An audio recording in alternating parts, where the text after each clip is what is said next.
Albert Chinua Lumuku Achebe est né dans l'est du Nigeria.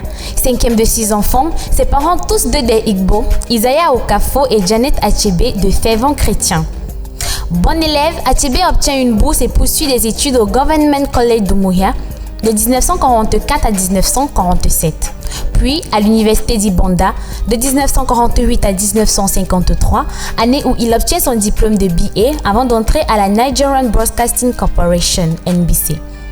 Achebe effectue quelques voyages en Afrique et aux États-Unis et travaille quelque temps comme professeur d'anglais. Il suit une formation à la BBC et commence à travailler à la NBC en 1954. Le 10 septembre 1961, il épouse Christy Chinwe Okoli, avec qui il eut 4 enfants, Chimelo, Sidi, Nwando et Ikechukwu. Il fait partie du Mbari Club, un centre d'activités culturelles composé d'écrivains, d'artistes et de musiciens africains qu'il aide à fonder et dont il donne le nom s'inspirant de la Mbari.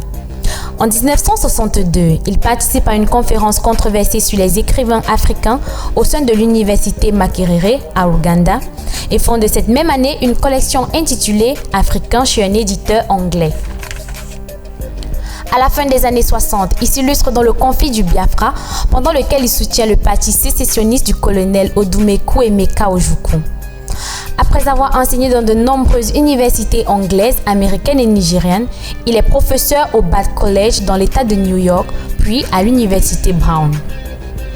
Son travail est une méditation profonde sur le colonialisme. Ses romans mettent en situation des héros africains à la croisée de deux mondes, un monde occidental avec une mentalité abstraite, sans justice et une Afrique dont les valeurs traditionnelles disqualifiées rendent ces sujets handicapés pour les temps nouveaux.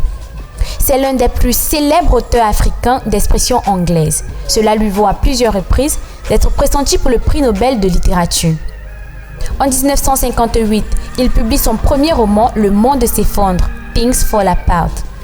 Achebe décrit une Afrique devant le choc de l'arrivée des Européens, porteuse de valeurs anciennes qu'il veut mettre en avant. Ce livre connaît dès 1969 un tirage de 400 000 exemplaires et atteint en 1987 3 millions d'exemplaires et traduit encore en 5 langues. Dans les termes tiers de la savane, On Tears of the Savannah, il décrit une Afrique prise par la corruption, la position fausse des intellectuels où la femme est l'avenir.